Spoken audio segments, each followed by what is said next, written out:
ஈ.வே. ராமசாமி சொன்னது. ராமாயண பாத்திரங்களில் ஒன்றான ராமாயண ராமனிடம் நானும் கடவுள் லட்சணப்படி ஏதாவது கடவுள் தன்மையோ ஒழுக்கமோ நாணயமோ சாதாரண அறிவோ இருக்கிறதா என்றும் இல்லாவிட்டாலும் துரோகம் வஞ்சகம் பேராசை மதுவருந்தல் புலால் உண்ணல் உள்ளொன்று வைத்து புறமொன்று பேசுதல் முதலிய கூடா ஒழுக்க குணங்கள் என்பவைகளாவது இல்லாமல் இருக்கிறதா என்றும் துருவித் துருவிப் பார்த்து இல்லை என்ற முடிவுக்கு வந்திருக்கிறேன்.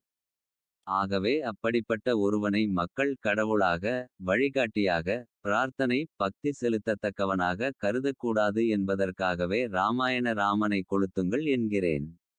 விடுதலை ஜூலை 28 1956 மற்றும் 27 ஜூலை 24 நாள் ஞாயிறு மலர். இதே மாதிரி ஈ.வே. ராமசாமி குறிப்பிட்ட விஷயங்களை மாத்திரம் வைத்து ஈ.வே. ராமசாமியிடம் கண்ணியமிக்க ஒரு தலைவனுக்குரிய லட்சணம் யோக்கியதை என ஏதாவது இருக்கிறதா என துருவி துருவி பார்த்து அவ்விதம் ஏதேனும் இருந்தால் மட்டும் தலைவன் என சொல்லலாமா என பார்ப்போம். ஈ.வே. ராமசாமி கடவுளுக்கென சில லட்சணங்களை குறிப்பிடுகிறார். அவை கடவுள் தன்மை ஒழுக்கம் நாணயம் அறிவு.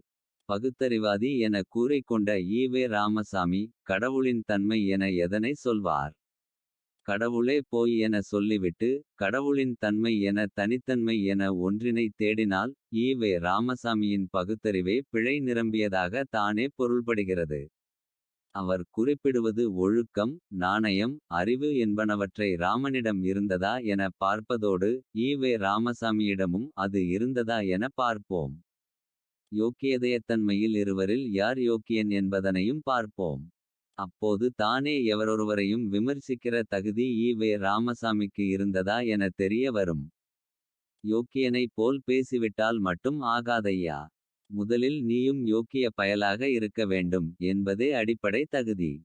தன் மனைவியின் நடத்தையை பரிசோதிக்க அக்னி பிரவேசம் செய்ய சொன்னது ராமனின் அறிவுக்கு சான்றென ஈ.வே. ராமசாமி கருதினால் தனக்கு பிடிக்காத காரியத்தை கோவிலுக்கு போனதால் இவள் புதியதாய் ஊருக்கு வந்த விபச்சாரி என நண்பர்களுக்கு மனைவியையே அறிமுகப்படுத்திய ஈனத்தனம் அறிவற்ற செயலாக தானே அறியப்படும். ராமனிடம் சாதாரண அறிவு கூட இல்லை என கூறிவிட்டு தன்னிடம் கேவலமான அறிவை கொண்டிருந்த ஈ.வே. ராமசாமி அடுத்தவரின் யோக்கியதையை ஆராயக்கூடிய பண்பான இடத்திலா இருந்தார். ராமனுக்கும் ஈ.வே. ராமசாமிக்கும் என்ன வேற்றுமை இருந்தது. ராமனின் ஒழுக்கம் நாணயம் பற்றி பேசுகிறார். அவையாவது ஈ.வே. ராமசாமியிடம் இருந்ததா என பார்ப்போம். ராமன் சீதையின் கற்பை சந்தேகித்தான் என கூறுவார்கள். ஆனால் அவன் கற்பு விஷயத்தில் ஒழுக்கமானவனாக இருந்தான். ஒரு இல் ஒரு சொல் என வாழ்ந்தான். ஆனால் ஈ.வே. ராமசாமி இரு இல் இரு சொல் என்கிற ரீதியில் தானே விழுந்தார். ஒழுக்கத்தை போதித்து கொண்டே விபச்சாரிகளோடு கொட்டமடித்த நபர் அல்லவா. மனைவி மற்றும் பெற்றோர்களிடம் கோபித்து கொண்டு தொலைந்து போகக்கூடிய ஈ.வே. ராமசாமியை தகப்பன் வெங்கட்ட நாயகருக்கு உயர்ந்த தாசிகளின் இல்லங்கள் மற்றும் டிராமா கம்பெனிகள் முதலிய இடங்களிலெல்லாம் போய் தேடுவதே வேலையாக இருந்தது என்று வாழ்ந்தது தான் ஈ.வே. ராமசாமியின் அறிவில் ஒழுக்கம் போலும். நாமே எந்த விஷயத்திலும் ஒழுக்கமானவனாய் இருந்ததில்லை. நாமெல்லாம் பிறரின் ஒழுக்கம் நாணயம் பற்றி பேச தகுதியான நபர் தானா என ஈ.வே. ராமசாமி சாகும் வரை ஒரு நாள் கூட நினைத்து பார்த்தது கூட இல்லை என்பது தான் அவரது மானக்கேடான அறிவு. மனிதர்களால் கற்பனையாக புனையப்பட்ட கடவுளிடம் ஒழுக்கம் நாணயம் அறிவு என அனைத்தையும் தேடிய ஈ.வே. ராமசாமி மனிதர்களிடம் அந்த குறைபாடுகள் இருந்தபோது பேசவே திராணியற்ற ஆசாமியாக தானே இருந்தார். பிற மத கடவுள்களிடம் எல்லாம் கண்டு புலகாங்கிதம் அடைந்த புனிதமான கடவுள் தன்மையை ராமனிடம் தேடி கிடைக்காமல் ஏமாந்து போன ஈ.வே. ராமசாமி அடுத்து சில குணங்களை தேடினார். அதையாவது ஒழுங்காக தேடினாரா அல்லது தனது வழக்கமான முட்டாள்தனமான முரண்பாடுகளுடனேயே தேடினாரா என பார்ப்போம். துரோகம் வஞ்சகம் பேராசை மதுவருந்தல் புலால் உண்ணல் உள்ளொன்று வைத்து புறமொன்று பேசுதல் முதலிய கூடா ஒழுக்க குணங்கள் என்பவைகளாவது இல்லாமல் இருக்கிறதா என்றும் துருவித் துருவிப் பார்த்து இல்லை என்ற முடிவுக்கு வந்திருக்கிறேன் என்கிறார் ஈ.வே. ராமசாமி. ஈ.வே. ராமசாமி துருவி துருவி பார்த்த லட்சணத்தை பார்ப்போமா. ஈ.வே. ராமசாமிக்கு புலால் உண்ணுவது கூடா குணமாம். ஈ.வே. ராமசாமி சைவத்துக்கு மாறி போனவரா. 50களில் தமது இயக்க மாநாடுகளில் பன்றி இறைச்சியையும் போட்டவர் தான். பின்னென்ன புலால் உண்ணலை கூடா ஒழுக்க குணமாக கொள்ள வேண்டும். அறிவில் பிசகு இருந்தாலொழிய புலால் உண்ணுதலை கூடா குணமாக சொல்ல வாய்ப்பே இல்லை. கடவுளின் தன்மைக்கு புலாலிலிருந்து விலக்களித்துள்ளாரா ஈவே ராமசாமி. அப்படி விலக்களித்திருந்தால் இந்து கடவுள் தன்மைக்கு ஒரு சட்டம். பிற மதக்கடவுள் தன்மைக்கு ஒரு சட்டம் என்கிற போலி நாத்திக அறிவை கொண்டவராக தானே இருந்திருக்கிறார். அடுத்து மது அருந்துதலை பற்றி பேசுகிறார். குடிப்பது அவரவர் உரிமை என நீண்ட பிரசங்கம் செய்த ஈவராமசாமிக்கு கடவுள் தன்மைக்கு மாத்திரம் குடியை விலக்களிக்கிறாரா? ஈவே ராமசாமி சொன்னது குடிப்பது தவறில்லை. கள் குடிச்சு செத்தவங்க எவ்வளவு பேர் சொல்லுங்களேன். நான் குடிக்கிறதில்லை. எப்படியோ அந்த பழக்கம் எனக்கு ஏற்படாமே இருந்திருக்கு. ஆனால் நண்பர்களுக்கு வாங்கி கொடுத்திருக்கிறேன். சனங்கள் சோம்பேறியாய் ஆனதற்கு காரணமே மது ஒழிப்புத்தான். கூலி உயர காரணம் இதுதான். சினிமாவுக்கு போறதை விட இது நல்லது தான். பெரியார் ஈவேராவின் சிந்தனைகள் தொகுதி -2 பக்கம் 1227. எப்பேற்பட்ட அருள்வாக்கு ஈவே ராமசாமியிடமிருந்து என வியக்காமல் இருக்க முடியவில்லை. குடிப்பதை விழுந்து விழுந்து ஆதரித்த ஈவே ராமசாமி தான் வழக்கம் போல குடி விஷயத்திலும் பிறரை விமர்சிக்கிற தார்மீக யோக்கியதையை இழக்கிறார். வெட்கக்கேடான புத்தியை தனக்குள் வைத்து கொண்டு பிறரை துணிச்சலாய் விமர்சிக்க அசட்டு தைரியம் வேண்டும். ஈவே ராமசாமியிடம் அவை அளவுக்கு அதிகமாகவே இருந்திருக்கிறது. காரணம் அவர் பேசியதை கேட்டு கை தட்டியவனெல்லாம் முட்டாளாக இருந்தபடியால். குடியை ஆதரித்த விபச்சாரத்தை ஆதரிக்காமல் இருந்திருப்பாரா என துருவி துருவி ஈவே ராமசாமி பாணியிலேயே தேடினோமேயானால் ஆதரித்திருக்கிறார் என்பது தான் மகா கேவலமான வரலாறு. விபச்சாரம் என்பது தப்பல்ல. அதை கட்டுப்படுத்துவதால் தான் திருட்டு கோளாறு கெடுதி எல்லாம் ஏற்படுகிறது. முன் காலத்தில் போதிய வைத்திய வசதி இல்லாததால் மேக வியாதி என்றெல்லாம் சொல்லிக் கொண்டு இருந்தார்கள். இப்போது வைத்திய வசதி வளர்ந்து விட்டது. இளைஞர் கெட்டுப்போவார்கள் என்றால் ஏன் கெட்டுப்போவார்கள்? கெட்டுப்போவது என்றால் என்ன? கல்யாணம் ஆனவுடன் தானே திருந்தி விடுவார்கள். ஈவே ராமசாமி 95ஆம் ஆண்டு பிறந்த நாள் மலர் 1973 நூல்.